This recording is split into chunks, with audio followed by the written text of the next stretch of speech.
You are listening to episode 87 of the Overthinkers Guide to Joy.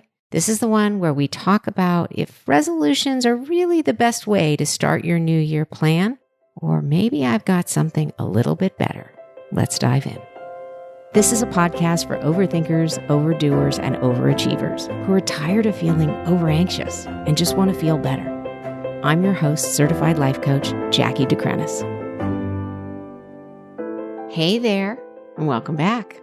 So if you're listening to this in real time, it is the beginning of 2024. It's the first week of January. So happy New Year to everyone.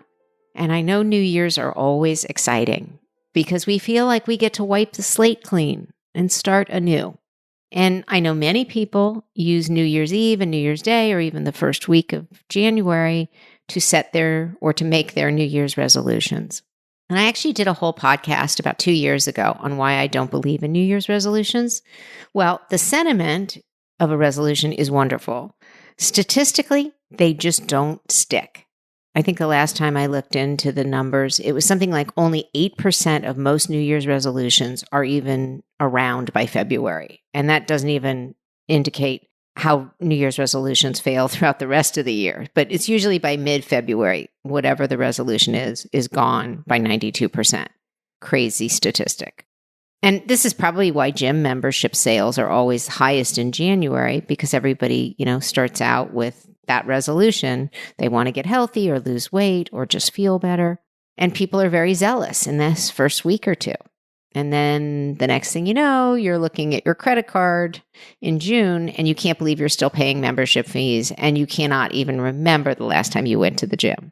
So maybe it's just semantics, but rather than resolutions, I like the idea of setting an intention for the new year. And look, there's many ways to set an intention. You can do it by something that I've talked about on previous podcasts, which is by using SMART goals. And for those of you, who haven't heard this before, a SMART goal is just defined by a goal that is specific, measurable, achievable, realistic, and time measured. But goal setting is just one way of creating an intention. Some people like to choose a word for the year. Your word might be strength or courage, peace, health, kind, success, and whatever word resonates for you, you might want to just write it down and attach it to your computer or your bathroom mirror or your refrigerator or wherever you'll see it the most and remind yourself, that's my word. That's my intention of the year. And I know other people who have actually ordered necklaces with the word of the year or bracelets to remind them of their word. Or maybe it's just something, it's not even a word for you. It might be just a specific intention that you want to change. But what I love about intention is that it feels kinder or sort of softer than a resolution. Not any less powerful. It just feels emotionally more pliable. So my feeling is resolutions tend to be very black and white, and intentions tend to be hopeful. And so much of what we do in our lives has to do with practicing more love and self-compassion. So resolutions to me have the connotation of I've been bad or I've done bad, and now I want to be good. And so that might mean, like we've talked about, that might mean weight loss, or that might mean, drinking less, or that might mean shopping less, or it might mean being more patient with your children. But that black and white thinking is something I've wrestled with my whole life. And so I really try and encourage my clients, my friends, my family to not think in that black and white way so much. And as overthinkers, we tend to put too much pressure on ourselves already because overthinkers tend to be perfectionists, people pleasers, and have very, very strong self-critics. And that self-critic is always eagerly awaiting for us to fail. But I just want to alleviate the burden of that old narrative.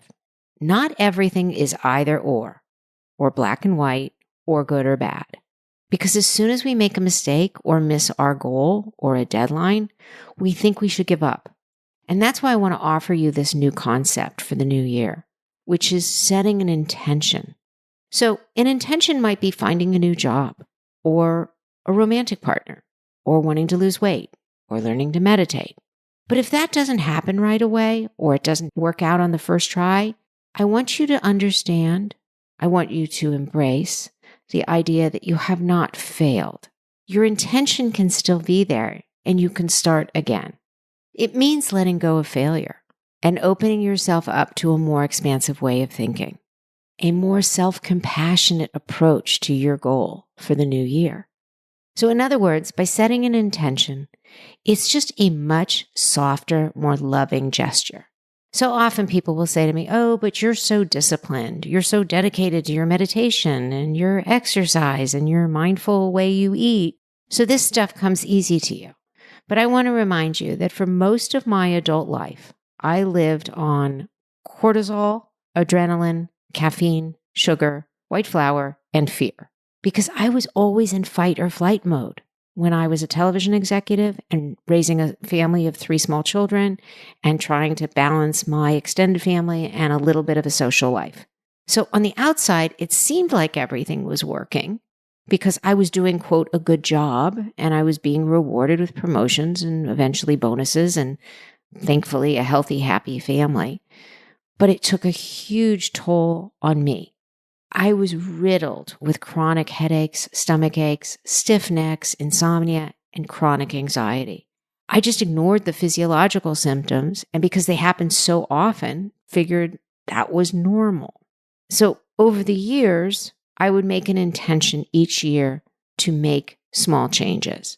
I slowly set intentions that would become a lifetime practice. But I cannot say that I did it overnight. I took absolutely the scenic route to getting here. But with each healthy, conscious thing I chose it as a practice, not as an all or nothing thing. And look, it was only 7 years ago that I even started meditating. Daily exercise was also something I adopted late in life. I think I was late in my 40s when I made that a daily priority. Being conscious of how much water I drank, or getting a good night's rest, or even eating mindfully, that all came later in life, and it all came with setting an intention. And that's where a lot of people fail. They fall off their proverbial wagon and don't practice self-compassion, and then they don't get back to it being a practice.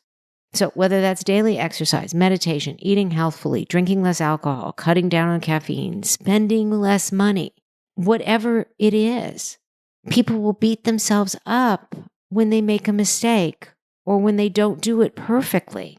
And then they make it impossible to start again because it feels like this Herculean task to start over.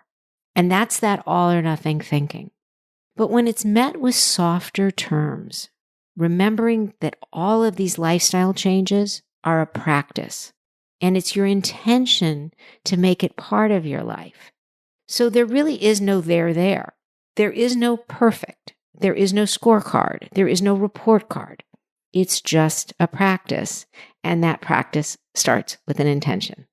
So when we set the intention for better health or weight loss or meeting someone new or finding a new job or learning to meditate or trying to save money or being kinder to ourselves, we just have to show up each day with that intention. So how can you remember to do this? Well, you can write yourself a note. You can put it in your calendar. You can find an accountability partner, or you can hire a coach.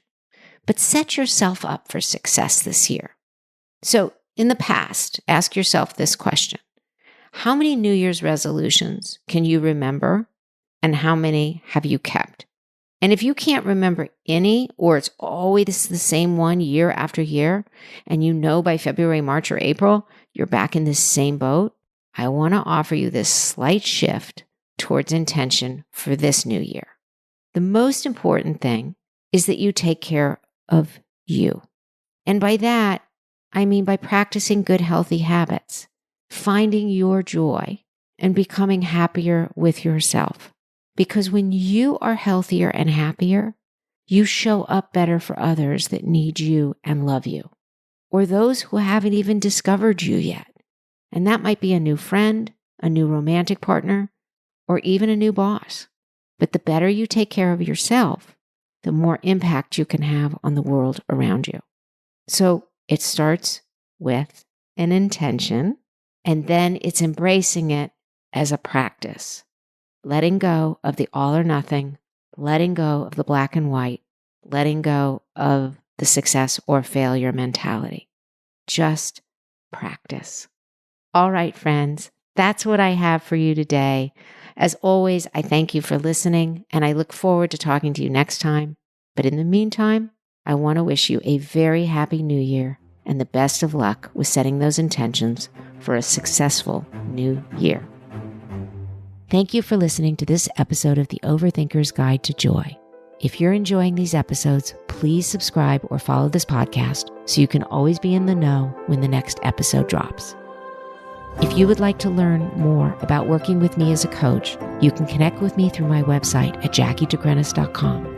That's JACKIEDECRINIS.com.